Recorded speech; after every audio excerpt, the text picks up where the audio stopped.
Hello, everybody. Welcome to the Political Vigilante. My name is Graham Elwood. Please support the show by going to patreon.com/Graham Elwood. The link is below. And you get to suggest articles like what this story is. And also you can support the show by buying a Make Gotham Great Again shirt and coming to the Progressive Comedy Tour that I'm doing with Ron Placone, June 20th through the 24th. We're going to Tennessee, Alabama, North Carolina, Kentucky, and Georgia. So come to one of those shows. Those are all at grahamelwood.com. This article was submitted by Patreon supporter Alex Talk, and it's not very in-depth, but it's pretty startling. The United States is considering whether it wants to widen its role in the Yemen war. So basically, the U.S. military has been supporting the U.S. has backed Saudi Arabia throughout the war in Yemen, and in June this is last year, there was a $110 billion arms deal with the Saudis was approved after they assured the U.S. they were making changes to avoid civilian casualties.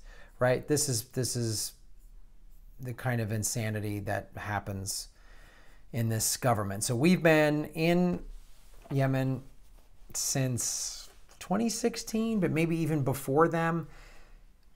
The Saudis are using weapons they purchased from us. We are refueling their aircraft. The United States military is refueling their aircraft.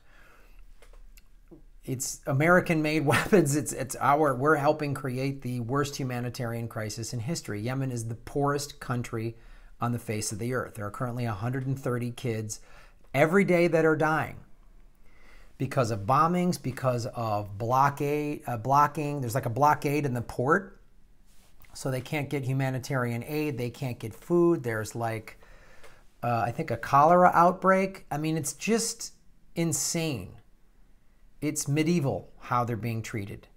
And we, the United States, keep wanting to take the moral high ground. And now, thanks to political vigilantes like you, all of you that support the show, you're all political vigilantes. Alex Talk, and one of the things you get at the $5 level, you get to submit an article or a subject for me to discuss. And this is some information I did not have. So you guys are helping inform and shape this show and help me get more information out to people. So the Trump administration is considering a request by the United Arab Emirates to help the Saudi-led coalition seize a key port in Yemen for humanitarian aid from Iranian-backed Houthi fighters, reports the Wall Street Journal, which is just insane. I'll put the Wall Street Journal ad in here too. This is a proxy war. We're fighting Iran. This is about the petrodollar. Iran and the Russians and Syria want to have a pipeline that goes from, the Middle East through Syria up to Western Europe, which is one of the biggest oil markets in the world. We want our pipeline with the Saudis through Syria. That's what the Syria battle's for. That's what Yemen is all about as well. And this is what we do. We just blow countries up because we want oil. And then this is what was in the Wall Street Journal. The Trump administration is weighing an appeal from the United Arab Emirates to direct U.S. support to seize Yemen's main port for humanitarian aid from Iranian-backed Houthi fighters, according to U.S. officials. A move that would have catastrophic effects on the country. Oh, Wall Street Journal is going to really hold the Trump administration and this bullshit war, probably hold their feet to the fire, right? That's probably what this whole article is. Well, let's find out. Secretary of State Mike Pompeo used to be head of the CIA. He's also pro-torture, was replaced by first ever female head of the CIA, Gina Haspel, who literally got excited watching people get tortured, opened up a CIA black site in Thailand where they did enhanced interrogation. So she's the first female psychopath that's in charge of this awful organization. It's so great seeing women get up there and be just as awful and as psychopathic as men can be. It warms my heart, the diversity and the equality that happens in this country. It's so great. It's so great. Like when Condoleezza Rice had an oil tanker named after her, I was like, progress. Progress.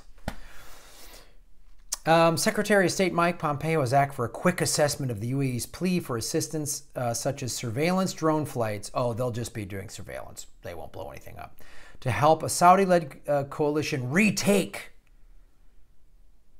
These are freedom fighters, the Saudis. Listen to this language. Hudalia, which currently serves as a vital lifeline for the country's 29 million residents. UAE and Saudi Arabian officials have assured the U.S. that they won't try to seize the Red Sea port until they get backing from Washington. They're already blocking it. You see these bullshit half measures, these just empty gestures? But there is growing concern in the Trump administration that fighting around the city would spiral out of control and force Washington's hand. Yemeni fighters backed by the coalition are battling Houthis near the city. We continue to have a lot of concerns about the operation, said one senior U.S. official. We are not 100% comfortable that even if the coalition did launch an attack, they would be able to do it cleanly and avoid a catastrophic incident. It's already a catastrophic incident. What do you think 130 kids dying every day? 130 kids die. That's not a catastrophe? It's just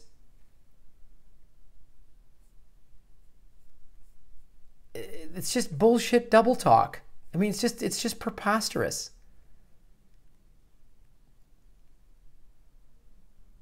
The push for Hodeidah is likely to exacerbate an already catastrophic security situation in Yemen, said Francois Morelian, head of the International Committee of the Red Cross delegation in Yemen. So the Red Cross is calling it a horrible catastrophe, but the United States government and the military and Trump and everybody like, well, we don't want it to get bad.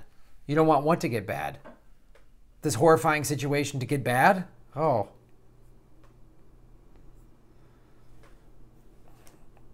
All right. Top officials from the U.S., UK, and Saudi Arabia and the UAE recently met in the region to discuss the looming crisis. U.S. and UN officials also worry about the impact on tenuous diplomatic moves to end the war. American officials are increasingly pushing the Saudi-led coalition to find a political end to the fighting. But you could just stop it. You could just say no. Oh, but then Saudi Arabia cuts off our oil. Oh, then what? Gee, I wonder what happened if maybe after 9/11 we would have gone completely, that was the goal, get rid of Middle Eastern oil, our dependence upon it. Where would we be 17 years later? Involved in this horrifying thing? No. We should be preventing Saudi Arabia from doing this.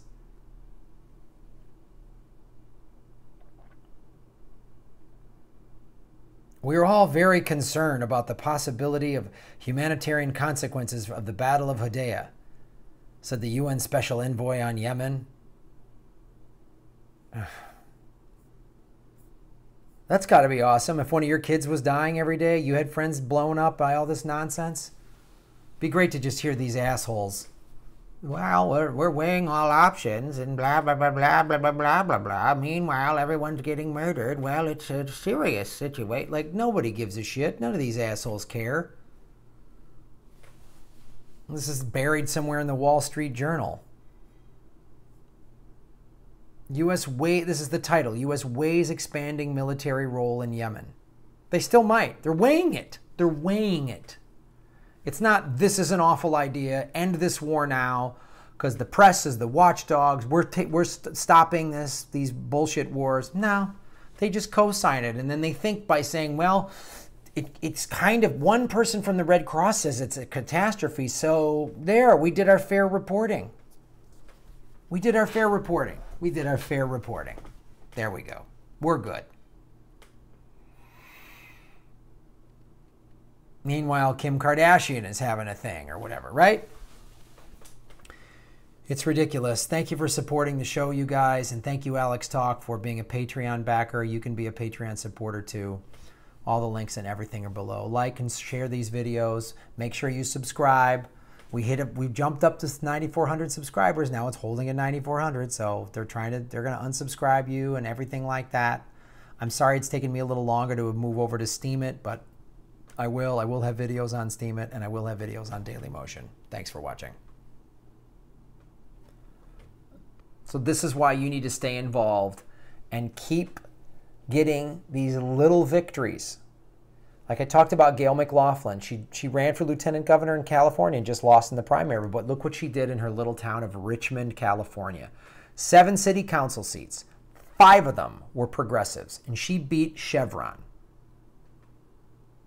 So get these little cities, get the big cities, wherever you live, petition them to start making these changes. Because if big cities start doing big changes, and then when they have those conference of mayors and all the mayors get together and talk,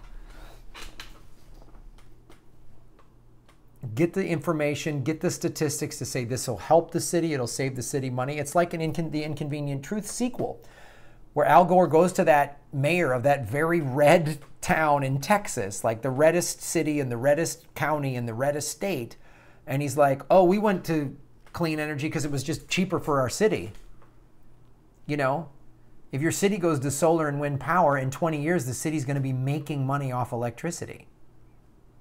So these are the little things you can do to get involved. It's a big, and this gives me hope when I read stuff like this. Because if this big city changes and this big city changes and all of a sudden all these big cities, their carbon footprint gets better and better and they do all these little things. They did a law when the mayor was Villagrosa in Los Angeles. He said, we're going to plant 1 million trees. More trees in Los Angeles. More shade, lowers the heat, the temperature, cleans the air, looks better. There you go. Thanks for watching the show. June 20 through the 24th, Ron Placone and I are going to Nashville, Huntsville, Asheville, North Carolina, Louisville, Kentucky, and Atlanta, Georgia. Get your tickets now. Some of the venues, the tickets are going quickly, so get them before they sell out at GrahamElwood.com. Support me on the Patreon. All of the links are below.